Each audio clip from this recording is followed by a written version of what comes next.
बिस्मिल्लाहिर्रहमानिर्रहीम। PPSC elementary school educator मोरखा 15 फरवरी 2026 को होने वाला पेपर हल करते हैं।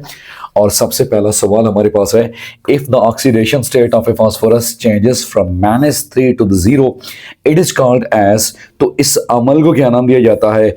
बेसिकली ऑक्सीडेशन कहा जाता है रेस्पेक्टेड स्टूडेंट्स, ऑक्सीडेशन। अब ऑक्सीडेशन और रिडक्शन में फर्क क्या है? ऑक्सीडेशन और रिडक्शन को हम तीन तरह से डिफाइन कर सकते हैं, याद रखिएगा कि ऑक्सीडेशन मीन ऑक्सी से याद रख लीजिए addition of oxygen respected students, addition of oxygen. अगर ऑक्सीजन ऐड हो रही है ऑक्सीडेशन में तो इट मींस इलेक्ट्रॉन्स बाकी क्या होंगे और हाइड्रोजन्स वो रिमूवल होंगे। एडिशन ऑफ अगर ऑक्सीजन है तो फिर रिमूवल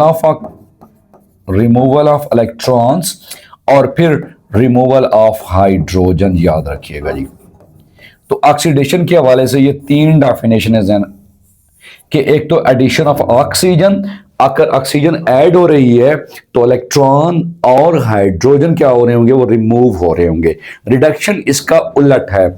अगर रिडक्शन की डेफिनेशन याद करनी है, मोस्टली कमीशन के इम्तिहानात में रिडक्शन की डेफिनेशन पूछी जाती है, तो ऑक्सीडेशन का हवाला आपने याद रखना है। Oxidation means addition of oxygen, यहां पर क्या होगा? रिमूवल ऑफ ऑक्सीजन होगा, याद रखिएगा जी। So removal of oxygen, removal of oxygen. अगर ऑक्सीजन रिमूव हो रही है तो बाकी दो चीजें, इट मींस इलेक्ट्रॉन्स और हाइड्रोजन वो ऐड हो रहे होंगे। It means addition of electron, addition of electrons और एडिशन ऑफ हाइड्रोजन। तो ये ऑक्सीडेशन और रिडक्शन की जो डेफिनेशंस हैं, अक्सर वक्त कमीशन के इम्तिहानात में पूछता है कि what is meant by oxidation, या ऑक्सीडेशन कहां पे हो रही है? Oxy mean addition of oxygen, electron और हाइड्रोजन क्या हो रही होंगी? वो रिमूव हो रही होंगी। जबकि रिडक्शन में क्या है? वंस अगेन आपको ऑक्सीडेशन पे जाना पड़ेगा। अगर ऑक्सीडेशन में एडिशन ऑफ ऑक्सीजन है तो रिडक्शन में रिमूवल ऑफ ऑक्सीजन होगा। बाकी दो चीजें क्या होंगी? इलेक्ट्रॉन और हाइड्रोजन वो ऐड हो रही होंगी। जैसा कि यहां पे बताया गया है कि ऑक्सीडेशन क्या है और रिडक्शन क्या है जी। Oxidation versus reduction, oxidation gain of oxygen है, लॉस ऑफ इलेक्ट्रॉन है और लॉस ऑफ हाइड्रोजन एटम है रेस्पेक्टेड स्टूडेंट्स। जबकि रिडक्शन क्या है? Loss of oxygen, gain of electrons and gain of hydrogen. जैसे यहां एग्जांपल्स में भी बताया गया है, जैसे कि यहां पे आयरन ऑक्साइड है Fe2O3 + 3CO। यहां पे क्या है कि Fe जो है इससे ऑक्सीजन क्या हो चुका है? वो रिमूव हो गया है। इट मींस ऑक्सीजन लॉस हो गई है। तो loss of oxygen is called as, उसको क्या नाम देते हैं? यहां पर रिडक्शन हो रही है। और ऑक्सीजन किसके ऊपर जाकर ऐड हो रही है? यही ऑक्सीजन CO कार्बन मोनोऑक्साइड के ऊपर ऐड हो रही है। तो यहां पर क्या हो रही है? वो ऑक्सीडेशन हो रही है। तो ये जो definition in term of oxidation reduction, ये ऑक्सीजन के हवाले से है। यहां पे जो एग्जांपल है वो इलेक्ट्रॉनों के हवाले से है। अब लॉस ऑफ इलेक्ट्रॉन से क्या मुराद है कि ऑक्सीडेशन है। जैसे कॉपर है, इसके ऊपर +2 चार्ज है। अब ये +2 की बजाय क्या हो चुका है? सिंपल कॉपर बन चुका है जी। इसका मतलब है इसके ऊपर +2 इलेक्ट्रॉन हैं, चार्जेस हैं। इसका मतलब इसने 2 इलेक्ट्रॉन क्या किए हुए हैं? लॉस किए हुए हैं। अब ये 2 इलेक्ट्रॉन गेन करेगा तो न्यूट्रल होगा डेफिनेटली। तो इसी वजह से कॉपर +2 था, ये सिंपल कॉपर हो गया है। इसने 2 इलेक्ट्रॉन गेन किए होंगे, डेफिनेटली न्यूट्रल बनाओगे तो गेन ऑफ इलेक्ट्रॉन क्या कहलाता है? That's reduction. तो यहां पे क्या हुई है? कॉपर के ऊपर रिडक्शन हुई है। मैग्नीशियम क्या है? पहले कोई चार्ज नहीं है, अब इसके ऊपर +2 चार्ज आ चुका है। +2 का मतलब है इसने अपने 2 इलेक्ट्रॉन लॉस कर दिए हैं। सो लॉस ऑफ इलेक्ट्रॉन जो है उसको क्या टर्म इस्तेमाल करते हैं? ऑक्सीडेशन। हाइड्रोजन की शक्ल में कैसे है जी? फॉर एग्जांपल जहां पे है CH3CH2OH, इथाइल अल्कोहल है जी। अब इससे क्या बन चुका है? CH3CHO, एक हाइड्रोजन जो है इससे चला गया है। तो रिडक्शन ऑफ हाइड्रोजन जो है वो क्या होता है? Loss of hydrogen, that is oxidation. Same is the case, यहां पर क्या है भाई? हाइड्रोजन ऐड हो रहा है, वो क्या होगा? रिडक्शन होगा, याद रखिएगा। जैसा कि यहां पर था कि भाई -3 से वो 0 हो चुका है। इसका मतलब है -3 का मतलब है उसके पास 3 इलेक्ट्रॉन हैं। अब वो क्या करेगा? इन्हीं 3 इलेक्ट्रॉनों को लॉस करेगा तो क्या बनेगा? 0 बनेगा। इट मींस उसके ऊपर क्या आ चुकी है, ऑक्सीडेशन आ चुकी है, addition of oxygen and removal of electron, removal of hydrogen. और ऐसे रिएक्शंस को क्या नाम देते हैं रिस्पेक्टेड स्टूडेंट्स, याद रखिएगा, रेडॉक्स रिएक्शन नाम देते हैं केमिस्ट्री में जी, रेडॉक्स रिएक्शंस नाम देते हैं respected students. The type of reactions in which oxidation and reduction takes place at the same time, these type of reactions are termed as redox reaction, इसको नाम दिया जाता है। और जब एक एटम न्यूट्रल होता है तो उसके ऊपर कोई भी चार्ज नहीं होता, और जब भी एटम इलेक्ट्रॉन देता या लेता है तो वो आयन बन जाता है, याद रखिएगा। अगर वो इलेक्ट्रॉन किसी को दे देगा तो वो केटाइन, किसी इलेक्ट्रॉन लेगा तो वो एनाइन बनेगा। मेटल्स क्या होती हैं, हमेशा याद रखिएगा, metals they are always electropositive, वो इलेक्ट्रोपॉजिटिव होती है, क्योंकि मेटल की जब भी डेफिनेशन है इट मींस वो इलेक्ट्रॉन लूज करती हैं। नॉन मेटल क्या करती हैं रिस्पेक्टेड स्टूडेंट्स, याद रखिएगा जी, नॉन मेटल्स ये क्या करती हैं, इलेक्ट्रॉन्स एक्सेप्टर होते हैं, याद रखिएगा जी। अगर ये इलेक्ट्रॉन एक्सेप्टर हैं तो ये क्या होंगी, इलेक्ट्रिकली नेगेटिव होंगे, इलेक्ट्रोनेगेटिव होंगे। तो एक मेटल और नॉन मेटल के दरमियान जो बॉन्ड बनता है pure ionic in nature bond बनता है। फिर मोस्टली कमीशन के इम्तिहान में ये सवाल आता है कि ऑक्सीडेशन और रिडक्शन में क्या फर्क है, और ऑक्सीडाइजिंग और रिड्यूसिंग एजेंट में क्या फर्क है। ऑक्सीडाइजिंग एजेंट वो एजेंट होता है जो दूसरों को ऑक्सीडाइज कराता है, इट सेल्फ रिडक्शन लाता है, अपने ऊपर रिडक्शन लाता है। रिड्यूसिंग एजेंट कौन सा होता है, जो दूसरों को रिड्यूस कराता है, अपने ऊपर क्या करता है, वो ऑक्सीडेशन कराता है। तो ये ऑक्सीडाइजिंग और रिड्यूसिंग एजेंट के बारे में भी सवालात पूछे जाते हैं। हमारी रेगुलर और कंसेप्चुअल क्लासेस ज्वाइन करने के लिए आप नीचे दिए गए व्हाट्सएप नंबर पर कॉन्टैक्ट कर सकते हैं। अब अगले सवाल की तरफ बढ़ते हैं कि अगला सवाल कौन सा है रिस्पेक्टेड स्टूडेंट। अगला सवाल हमारे पास है, that is xerophytes grow on. अब जीरोफाइट्स कहां पे ग्रो करते हैं, फाइट का मतलब याद रखिएगा बॉटनी में क्या होता है, प्लांट्स होते हैं, फाइटो मीन द प्लांट्स, और जीरोफाइट्स ऐसे प्लांट्स होते हैं जो एक्सट्रीम शॉर्टेज ऑफ वाटर में रहते हैं। ये सहराई पौधे कहलाते हैं, मोस्टली जो है ये ड्राई लैंड पर पाए जाते हैं, और इनको लिमिटेड सप्लाई ऑफ वाटर जो है वो सामना करना पड़ता है। सो ड्राई लैंड के ऊपर होते हैं, कहां पर, जहां पर लिमिटेड सप्लाई ऑफ वाटर होता है। मोस्टली जो है ये डेजर्ट्स में होते हैं, सहरा में होते हैं, याद रखिएगा। तो इनकी एग्जांपल्स क्या है, इनकी एग्जांपल्स कैक्टस इनकी एग्जांपल्स है, याद रखिएगा। और फिर एडाप्टेशन इनकी ये होती है कि नेचर की तरफ से इनके ऊपर थिक क्यूटिकल की लेयर आ जाती है, पत्तों के ऊपर क्यूटिकल की लेयर, और ये लेयर क्या करती है, ये स्टोमेटा को कवर कर लेती है। इट कवर्स स्टोमेटा, ये स्टोमेटा को कवर कर लेती है। और दूसरी बात कि जो जीरोफिटिक प्लांट्स होते हैं इनके पत्तों का साइज बड़ा पतला होता है, नोकीला होता है, स्केल्स होते हैं, और वो इसी वजह से कि उनके ऊपर जो है स्टोमेटा कम से कम हो सके, और स्टोमेटा लोअर सरफेस ज्यादा होते हैं, और ट्रांसपिरेशन कम से कम होती है। क्यों, ऑलरेडी वो बेचारे पानी की कमी का शिकार होते हैं, कहीं ये ना हो कि स्टोमेटा अपर सरफेस पे हो और स्टोमेटा जो है वो एक्सपोज्ड हूँ, ट्रांसपिरेशन के जरिए पानी लॉस आउट हो सके। सो नेचर के अंदर ये एडाप्टेशन इनके अंदर लाई गई है कि ये एक्सट्रीम जो है वो लिमिटेड सप्लाई ऑफ वाटर में रहते हैं। इनके जो एपिडर्मिस है उसके ऊपर जो एक लेयर आ जाती है वो उन स्टोमेटा को कवर करती है ताकि मैक्सिमम जो वाटर है वो प्रिजर्व हो सके। इनके अंदर बास्को कमीशन के अंदर सवाल आता है कौन से ऐसे आर्गन होते हैं जो कि पानी को स्टोर करते हैं, वो सक्कुलेंट आर्गन्स कहलाते हैं, याद रखिएगा जी। दीज आर कॉल्ड एज, वो सक्कुलेंट आर्गन्स कहलाते हैं। सक्कुलेंट आर्गन्स का काम क्या होता है, टू स्टोर वाटर। ये तो हो गया जीरोफाइट्स। और फिर हाइड्रोफाइट्स क्या होते हैं, These are called as water loving plants, जैसे water lilies, water loving plants, water loving plants. इन्होंने क्या करना होता है, अपने आप को एक्सेसिव वाटर से बचाना होता है, लिहाजा इनके जो पत्तों का साइज होगा बड़ा ही जो है वो चौड़ा होगा, स्टोमेटा अपर सरफेस ज्यादा होंगे, क्योंकि इन्होंने गैटरेट करना है, छुटकारा पाना है जो इनके पास एक्स्ट्रा पानी होता है। तो वो तो डेफिनेटली प्लांट्स के अंदर कोई ऐसा सिस्टम है नहीं, सिस्टम लेवल लेस कम्प्लेक्स होता है। और यहां पर क्या होता है कि स्टोमेटा जो है अपर सरफेस ज्यादा होते हैं और मैक्सिमम ट्रांसपेरेशन होती है, पानी लॉस आउट हो जाता है। तो हाइड्रोफाइट्स कौन से होते हैं? Hydro mean water, these are the plants, those are called as, जिनको वाटर लविंग प्लांट्स कहते हैं। They live in plenty of water in the supply of water. ये पानी जब बहुत ज्यादा होता है, मोस्टली वाटर लिलीज वगैरह जो है ना, इनकी जो लीव्स होते हैं पार्शली या कंप्लीटली सबमर्ज्ड होते हैं पानी के अंदर। इन्होंने अपने आप को एक्स्ट्रा पानी से बचाना होता है। और जो हेलोफाइट्स होते हैं वो क्या कहलाते हैं? These are called as halophytes. Halophytes कौन से होते हैं? ये साल्टी इन्वायरमेंट में पाए जाते हैं, याद रखिएगा।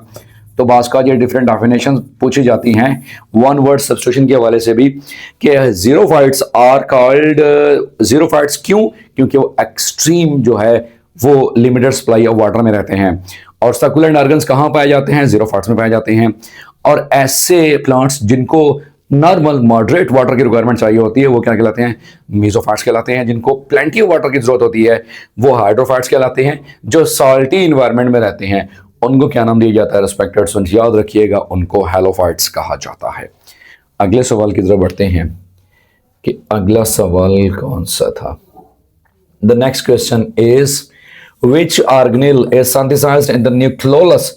राइबोसोम्स जो हैं वो न्यूक्लियोलस के अंदर बनते हैं, न्यूक्लियस नहीं। न्यूक्लियस के अंदर एक डार्क स्पॉट होता है, उसको नाम दिया जाता है कि ये क्या है? These are called as, nucleus के अंदर जो है एक डार्क स्पॉट होता है उसको नाम दिया जाता है ये न्यूक्लियोलस है, याद रखिएगा। राइबोसोम्स के बारे में मोस्टली ये सवाल पूछा जाता है कि राइबोसोम्स क्या कहलाते हैं? These are called as protein synthesis factory. Protein synthesis factory, इनको रिस्पेक्टेड स्टूडेंट्स नाम दिया जाता है प्रोटीन सिंथेसिस फैक्ट्री नाम दिया जाता है। और फिर राइबोसोम ये वो वाहिद सेल ऑर्गेनेल है जो कि प्रोकैरियोटिक और यूकैरियोटिक सेल दोनों में पाया जाता है। सिर्फ डिफरेंस ये होता है कि जो यूकैरियोटिक सेल का राइबोसोम्स होता है वो स्लाइटली लार्जर होता है as compare to the prokaryotic cell. तो ये भी एक दो कमीशन के इम्तिहान में सवाल पूछा हुआ था। अगले सवाल है कि and ethologist studies the structure, function and evolution of, वो फिशेस को स्टडी करता है।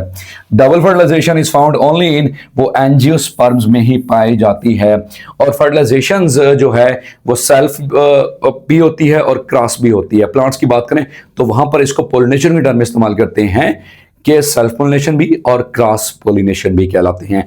और फिर पार्थिनोकार्पिक फ्रूट्स क्या कहलाते हैं? याद रखिएगा, या पार्थिनोजेनेसिस। पार्थिनोजेनेसिस ये कहलाता है development of fruit without fertilization. Development of fruit without fertilization. Development of fruit without fertilization. Fertilizations के बगैर जानवरों में मोस्टली हम क्या इस्तेमाल कर सकते हैं? वो भी फर्टिलाइजेशन होती है। प्लांट्स में क्या होता है? पोलिनेशन भी होती है। और फर्टिलाइजेशन क्या है कि मेल और फीमेल के जो जेनेटिक सेल्स हैं उनका कॉम्बिनेशन होता है। लेकिन पार्थिनोजेनेसिस ये अमल होता है कि फ्रूट बनता है फर्टिलाइजेशन के बगैर। उसकी एग्जांपल क्या है? बनाना इज अ पार्थिनोकार्पिक फ्रूट। बनाना में जो होता है, जो फ्रूट बनता है वो पार्थिनोजेनेसिस का अमल होता है कि development of fruit without fertilization होता है। और ओव्यूल जब पक जाता है तो वो सीड बन जाता है।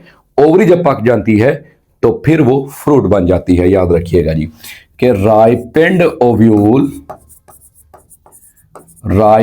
Ovule is called seed. उसको क्या नाम दिया जाता है? सीड का नाम दिया जाता है। और फिर राइपेंड ओवरी किसे कहते हैं? रिस्पेक्टेड स्टूडेंट्स, राइपेंड ओवरी इसको कहा जाता है फ्रूट कहा जाता है। तो ये सीड और फ्रूट की बात को डेफिनेशंस भी साइंस के हवाले से पूछ लेता है। उसके बाद RQ value in anaerobic respiration. Anaerobic respiration it means the breakdown of glucose, the breakdown of CH bond in absence of oxygen, जिसमें कंप्लीट ऑक्सीडेशन रिडक्शन नहीं होती, उसका नाम दिया जाता है एनारोबिक रेस्पिरेशन। तो उस वक्त क्या होती है कि ग्लूकोज की इनकम्प्लीट जो है रिडक्शन होती है, ऑक्सीडेशन होती है, या ये भी कह सकते हैं कि ग्लूकोज की इनकम्प्लीट तौर जो है ना वो ब्रेकडाउन होती है, उसको एनारोबिक रेस्पिरेशन कहा जाता है। ये ऑक्सीजन की गैर मौजूदगी में होता है। और जो एरोबिक रेस्पिरेशन होता है ऑक्सीजन की मौजूदगी में होता है। Respiration takes place in all living organism, plants में भी होता है, एनिमल में भी होता है ये अमल। और it's not a light dependent reaction, जबकि फोटोसिंथेसिस जो है वो लाइट डिपेंडेंट रिएक्शन है। और दूसरी बात यह है कि फोटोसिंथेसिस एक एनाबॉलिक रिएक्शन है, वो कैटाबॉलिक नहीं है। जबकि रेस्पिरेशन जो है it's a catabolic reaction because larger molecules are broken down into the smaller molecules and energy is released तो ये क्या है, एक कैटाबॉलिक रिएक्शन है। एनारोबिक रिएक्शन में हवाले से क्वेश्चन था कि R Q value in an anaerobic respiration should be इस कितना होना चाहिए, एट इनफाइनाइट होना चाहिए। उसके माने के which of the following belongs to the Rosaceae family, वो कौन सी है, वो स्ट्रॉबेरी जो है वो रोजेसी फैमिली है। मुख्तलिफ फैमिलीज के हवाले से ये सवाल पूछा हुआ था साइंस में। अगले सवाल की तरफ बढ़ते हैं कि अगला सवाल कौन सा है। The next question is the first stable compound of formed in carbon fixation, वो 3-फॉस्फोग्लिसरिक एसिड जिसको 3G PGA भी कहा जाता है। उसके बाद देखिए the pH of the normal blood is, इंसान की जो नॉर्मल ब्लड की जो पीएच होती है तकरीबन 7.35 से 7.45। मोस्टली अगर ये कहा जाए कि बेसिक की नेचर होती है तो वो भी कह सकते हैं। पीएच के इसका मुखाफफ है, पीएच स्टैंड्स फॉर, अगर अकेला पी पूछा जाए तो पी से मुराद होता है नेगेटिव लॉग, याद रखिएगा। हाइड्रोजन से मुराद हाइड्रोजन कंसंट्रेशन, हाइड्रोजन आयन या हाइड्रोजन कंसंट्रेशन दोनों ठीक है रिस्पेक्टेड स्टूडेंट्स। सो पीएच से क्या मुराद है, the negative log of molar concentration of hydrogen ion. Same is the case pOH क्या होती है, the negative log of molar concentration of hydroxyl ion. अब जो पीएच और पीओएच है रिस्पेक्टेड स्टूडेंट्स, उसका फार्मूला होता है इज इक्वल टू 14। इसका मतलब है एक एलिमेंट की अगर पीएच 3 है तो उसकी पीओएच कितनी होगी, डेफिनेटली 14 में से 3 माइनस कर दो तो वो 11 होती है, याद रखिएगा जी। एसिड और बेसिक कंसेप्ट्स के हवाले से है। A solution of pH2 is how many times more acidic than pH5? Actually pH5 में से हम माइनस करेंगे pH2 तो कितना आएगा, pH3 होता है और हर एक pH जो H होता है वो 10 रेज़ टू पावर होता है या 10 होता है। तो यहाँ पर 3 का फर्क है, it means 10 multiplied by 10 multiplied by 10, ये 3 या हम ये कह सकते हैं 1000 या 10 की पावर 3 इसका सही जवाब है। उसके बाद the national mammal of Pakistan is, वो मारखोर है, याद रखिएगा जी। उसके बाद देखिए Musk is obtained from the musk deer and Asian savoured से ये हासिल किया जाता है रिस्पेक्टेड स्टूडेंट्स। अगले सवाल की तरफ बढ़ते हैं कि अगला सवाल हमारे पास कौन सा था। The next question is if the score of a test is not affected by any factor it indicates, वो उसकी ऑब्जेक्टिविटी को इंडिकेशन करता है कि मेन ऑब्जेक्टिव जो है जी। उसके बाद if the score remains same at the same different level, तो वो क्या होता है, वो रिलायबल है, वो टेस्ट कहलाता है, याद रखिएगा। और टेस्ट जो है ये लोएस्ट फॉर्म होती है, पहले टेस्ट, उसके बाद मेजरमेंट, उसके बाद असेसमेंट, उसके बाद इवैल्यूएशन, याद रखिएगा जी। टेस्ट, उसके बाद मेजरमेंट, उसके बाद असेसमेंट और उसके बाद लास्ट स्टेज पे इवैल्यूएशन होती है, याद रखिएगा जी। और जो टेस्ट होता है ये सम ऑफ क्वेश्चन होता है। मेजरमेंट क्या होता है, वो numerical data obtain from test होता है। मिसाल के तौर पर एक क्लास में बच्चों का टेस्ट लिया गया तो कुल नंबर है 100, तो एक बच्चे के नंबर है फॉर एग्जाम्पल 80/100, 80/100, तो 80/100 क्या है भाई, ये हमारे पास मेजरमेंट है। और जो मेजरमेंट के बाद आता है assessment, interpretation of measurement data, मैं कहता हूं ये ए ग्रेड है जी, that is called as assessment. और फिर इवैल्यूएशन क्या है, evaluation is always judgemental in nature, याद रखिएगा कि मुझे इसको आगे प्रमोट करना चाहिए नहीं करना चाहिए, इसके अंदर कौन सी स्किल बेहतर हुई या नहीं बेहतर हुई, तो जो डिसीजन मेकिंग प्रोसेस होता है वो इवैल्यूएशन होता है। और evaluation is always judgemental in nature, याद रखिएगा बेटा। The purpose of classroom management is to promote an effective learning environment. Effective learning जो environment होता है जिसमें हम ये देख सकते हैं कि learning environment conducive है या नहीं है, it means it is a fit for learning or not. तो उस हवाले से क्लासरूम मैनेजमेंट के हवाले से ये सवाल था। Dell conducted research about, उसने ऑडियो वीडियो एड्स के ऊपर काम किया था जी। 3 types of Bloom's taxonomy, इसके जो डोमेन्स भी इसको कह सकते हैं वो कितने हैं, वो 3 हैं जी। एक कॉग्निटिव, दूसरा अफेक्टिव, तीसरा साइकोमोटर। अक्सर औक़ात मैं स्टूडेंट्स को बताता हूं, इस वाले से अपने याद रखना है triple H, 1H, second H and then third H। पहला H से मुराद क्या होगा, कॉग्निटिव, इट मींस हेड, दिमाग से मुताल्लिक। तो ये कॉग्निशन किससे मुताल्लिक है भाई, ये थिंकिंग के मुतालिक होगी, याद रखिएगा जी। ये मेंटल अप्रोच से होती है, पहला H।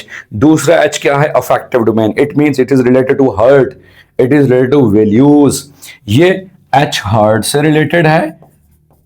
दूसरा H, उसका मतलब क्या होता है बेटा, वैल्यूज, काइंडनेस, गुड, बैड। और जो तीसरा एच होता है it means hand, the hands on activities, the movement. तो याद रखिएगा ये क्या है, हैंड से रिलेट करता है। Psychomotor means the movement, motor activities. तो ये ओवरऑल जो ब्लूम्स टैक्सोनॉमी है 1956 में बेंजामिन ब्लूम्स ने दी थी, इसको बाद में 2001 में अपडेट किया गया था from noun to the verb. तो उसके अंदर 3 डोमेन है। फर्स्ट टू इज कॉग्निटिव, दूसरा अफेक्टिव, तीसरा psychomotor domain. Cognitive domain is related to thinking process, mental approach. Affective domain is related to the values, जबकि psychomotor domain is related to the hands on activities, to the physical activities, to the motor activities. तो ये जो है pedagogy के हवाले से ये सवाल पूछे हुए थे रिस्पेक्टेड स्टूडेंट्स। अगले सवाल की तरफ बढ़ते हैं कि अगला सवाल कौन सा था। The next is in which curriculum do students learn functional skills. वो कोर करिकुलम होता है, it's a type of the curriculum. Curriculum क्या है, it is the sum of all the activities executed by any educational institutions to attain the educational objectives. और याद रखिएगा कोई भी तालीमी इदारा अपने तालीमी मकासद को हासिल करने के लिए जितनी भी तालीमी सरगर्मियां परफॉर्म करता है वो करिकुलम निसाब कहलाता है। अर्लियर जो कंसेप्ट था कि को करिकुलर या एक्स्ट्रा करिकुलर, मॉडर्न डेफिनेशन बिल्कुल चेंज हो चुकी है। वो तमाम एक्टिविटीज इवन जिसमें पेरेंट्स टीचर मीटिंग शामिल हैं, जिसमें स्पोर्ट्स इवेंट हैं, जिसमें अदर दैन कोई एग्जीबिशन हो रही है, वो भी तो पार्ट ऑफ द करिकुलम है। इसीलिए आजकल सबको कलेक्टिवली करिकुलम नाम दिया जाता है। पेडागोजी जो है ये टीचिंग मेथड है, पेडागोजी इसे कहते हैं जी। उसके बाद plasma membrane rigidity is due to, ये कोलेस्ट्रॉल की वजह से होती है जी। उसके बाद देखिए which fatty acid is not formed in the human body, वो कौन सा होता है, लिनोलिक एसिड जो है वो फॉर्म नहीं बनता जी। उसके बाद which gas diffuses more than oxygen, तो वो कौन सी होती है, नाइट्रिक ऑक्साइड होता है।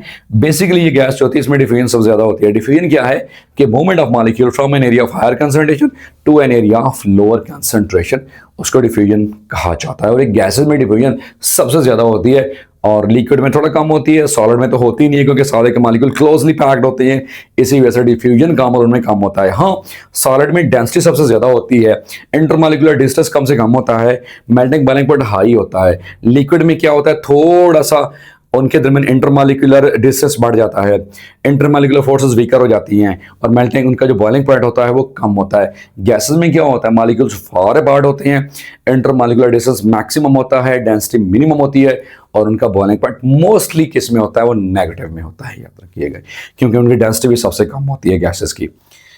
अगले सवाल की तरफ बढ़ते हैं कि अगला सवाल हमारे पास है, that is relationship between lithium, magnesium, beryllium, aluminium क्या कहलाता है, उसको डायगोनल रिलेशनशिप कहा जाता है जी। उसके बाद देखिए फर्न प्रोथैलस बेसिकली है क्या, ये होमोथैलिक है, याद रखिएगा जी। उसके बाद है कि इन एमरैंथस व्हिच इज एब्सेंट, पेटल जो होता है उसमें एब्सेंट होते हैं। और पेटल्स किसे कहा जाता है, फूल की पत्तियों को पेटल्स कहते हैं, जो कि डिफरेंट कलर्स के होते हैं, उसमें पिगमेंटेड कंपाउंड होते हैं। जबकि सेपल्स का कलर ऑलवेज ग्रीन होता है। सेपल्स क्या करते हैं, ये ओवरी को प्रोटेक्शन देते हैं, याद रखिएगा जी। उसके अंदर which group shows plus M and -1 effect, तो वो क्या है, NH2 है जी। उसके बाद कि if a compound has 2 more chiral centres, तो उसको क्या कहा जाता है, स्टीरियो कहा जाता है, याद रखिएगा। अगला सवाल देखते हैं कि अगला सवाल हमारे पास कौन सा है। The next question is the pressure of T3 and T4 secretion. ये बेसिकली थायराइड ग्लैंड्स में जो T3 T4 जो सेक्रेशन होती है, ये एंडोक्राइन सिस्टम का एक पार्ट होता है। केमिकल कोऑर्डिनेशन के तहत ये सारा काम हो रहा होता है। तो उसमें कौन सा होता है, थायरोग्लोबिन होता है उसके अंदर। उसके बाद termination factor for application transcription, जो टर्मिनेशन जब एंड होता है वो कौन सा होता है, RHO डिपेंडेंट होता है, याद रखिएगा। उसके बाद है कि मैमल्स डोमिनेटेड इन विच एरा, किस एरा के अंदर, अगर एवोल्यूशनरी हिस्ट्री को देखा जाए तो किस एरा में डोमिनेटेड है, वो सेनोजोइक एरा में डोमिनेटेड था जी। उसके बाद है कि एंथोनी वैन लीeuwenhoek डिवाइस द सिंपल माइक्रोस्कोप 1674 में ये की थी जी। उसके बाद है कि the system of classification was first develop by, पहले वो कार्लोस लिनियस ने डेवलप किया था, किस एनिमल्स को और प्लांट्स को, यानी लिविंग ऑर्गेनिज्म को कोई क्लासिफिकेशन देने का सबसे पहला वो कार्लोस लिनियस ने कहा था कि भाई एनिमल्स को और प्लांट्स को क्लासिफाई किया जाए। और सबसे पहले जो क्लासिफिकेशन की गई थी वो लिविंग ऑर्गेनिज्म को वो on the base of food की गई थी। अगर अपनी खुराक बना रहे हैं, let them put into the Plantae kingdom, अगर नहीं बना रहे, let them put into the animal kingdom. It means autotrophic को रखा गया प्लांटी में, हीटोट्रॉफिक को किस में रखा गया, एनिमीलिया में रखा गया। लेकिन बाद में जो है एलजी ने मसला खड़ा कर दिया था। फिर बाद में 2 किंगडम सिस्टम के बाद 3 किंगडम सिस्टम आया। 3 किंगडम सिस्टम में फंजाई ने मसला खड़ा कर दिया था, क्योंकि फंजाई में प्लांट लाइक कैरेक्टरिस्टिक्स भी थी और एनिमल लाइक कैरेक्टरिस्टिक्स भी थी। प्लांट लाइक कैरेक्टरिस्टिक्स ये थी कि इसके अंदर सेल वॉल पाई जाती है, लेकिन डिफरेंस ये था कि फंजाई की सेल वॉल जो है वो पेप्टाइडोग्लाइकन की मिलकर बनी, काइटिन की मिलकर बनी होती है फंजाई की सेल वॉल। प्लांट की सेल वॉल सेलुलोज से मिलकर बनी होती है जी। तो फिर ये सेल वॉल का डिफरेंस आ गया था कि प्लांट की सेल वॉल सेलुलोज से, फंजाई की सेल वॉल काइटिन से मिलकर बनी होती है। तो फिर बाद में 3 किंगडम सिस्टम को भी रिजेक्ट कर दिया गया था। उसके बाद में आखिर में 5 किंगडम सिस्टम ऑथेंटिकेटेड था, जो कि आज तक राइजुल अमल है। अगले सवाल की तरफ बढ़ते हैं कि अगला सवाल कौन सा है। The next question is IUCN stands for International Union for Conservation of Nature, International Union for Conservation of Nature।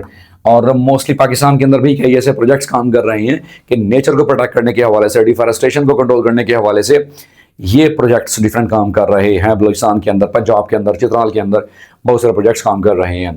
उसके बाद general formula of ether is, वो क्या होता है, ROR होता है। और आल से मुराद कोई भी अल्काइल ग्रुप होता है, याद रखिएगा। और जब भी किसी अल्केन से एक हाइड्रोजन एटम को रिमूव किया जाता है तो वो अल्केन से अल्काइल बन जाता है। फॉर एग्जांपल ये CH4 है, इट्स बेसिकली मीथेन, इसमें एक कार्बन एटम है और इसमें से अगर एक हाइड्रोजन को रिमूव किया जाए, जब ये बन जाएगा CH3, मैंने डैश कर दिया, इसका मतलब है बॉन्ड इसने बनाना है किसी के साथ, ये मीथेन से बन गया मिथाइल। अब ये अनसैचुरेटेड हो चुका है क्योंकि इसके बॉन्ड पूरे नहीं हैं, इसके साथ कोई ना कोई एक एटम मुझे साथ में लगाना पड़ेगा। तो जब ये मिथाइल बन गया है तो अगर मैं साथ में OH लगा दूं तो ये बन जाएगा मिथाइल अल्कोहल। अब ये ठीक है क्योंकि कार्बन की वैलेंसी क्या है, 4 फुली सेटिस्फाइड है। कार्बन ने 3 बॉन्ड हाइड्रोजन से बनाए हुए हैं, एक हाइड्रोक्सिल आयन से बनाए हुए, अब उसकी वैलेंसी फुली सेटिस्फाइड है। उसके बाद देखिए in the IUPAC name of picric acid is 2,4,6 trinitrophenol है। अब आयोपिक सिस्टम क्या है, basically international union of pure and applied chemistry. ये बेसिकली कंपाउंड्स को एक साइंटिफिक नेम देने का तरीकाकार है, जैसा कि बाइनोमियल नोमेनक्लेचर जो है बायोलॉजी के अंदर है, केमिस्ट्री के अंदर भी एलिमेंट्स को साइंटिफिक एक नाम देने का तरीकाकार जो है वो राइज किया गया था। और किसकी तरफ से एक सिस्टम राइज किया गया था, उसका नाम था IUPAC. IUPAC stand for international union of pure and applied chemistry, IUPAC. तो उस हवाले से ये सवाल पूछा हुआ था।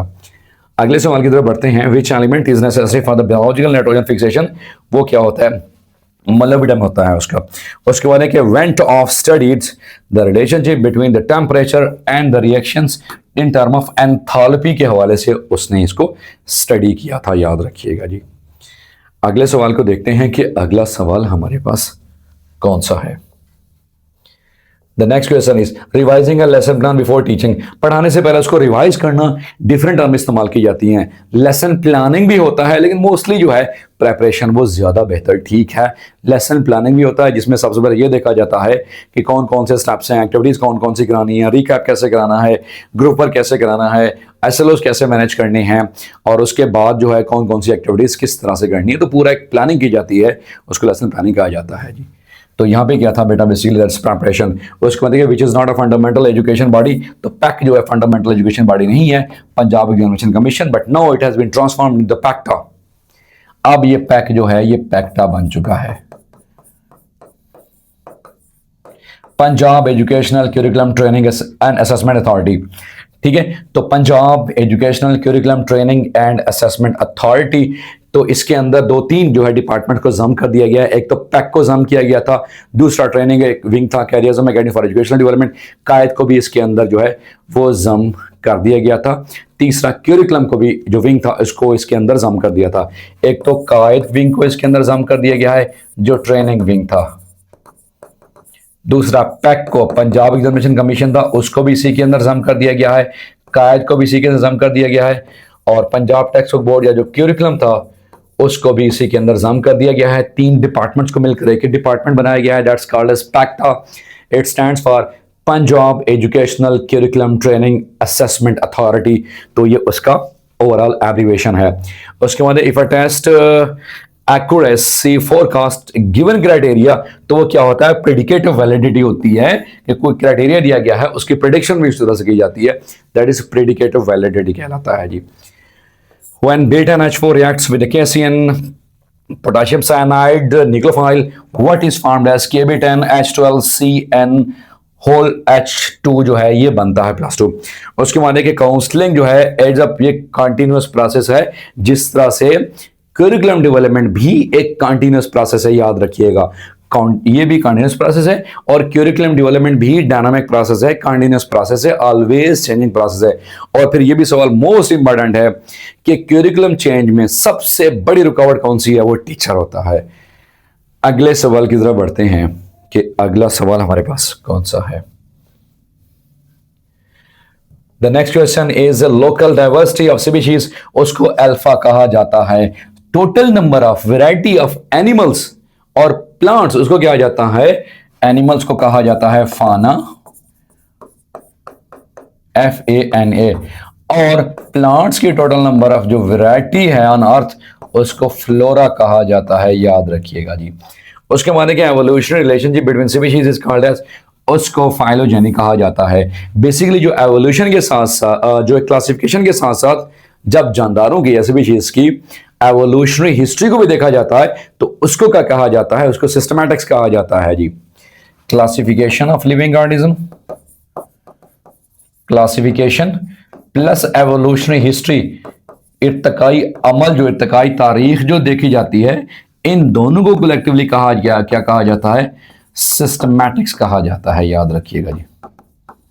The branch of biology in which the classification of living organism is studied along with the evolutionary history of the living organism, उसको सिस्टमैटिक्स कहा जाता है रिस्पेक्टेड स्टूडेंट्स। एवोल्यूशन क्या है कि लिविंग ऑर्गेनिज्म के अंदर जो आहिस्ता आहिस्ता तब्दीलियां आती हैं, gradual changes in living organism with the passage of time is called as evolution, उसका नाम दिया जाता है इर्तिका कहा जाता है। उसके बाद in the origin of species, Darwin ने क्या एक्सप्लेन किया था, अराइजिंग ऑफ न्यू स्पीशीज इसको कहा गया था। और फिर एक टर्म इस्तेमाल की जाती है अक्सर कमीशन के इम्तिहान में, साइंस के पेपर में पूछा जाता है कि डोमिनो इफेक्ट क्या होता है।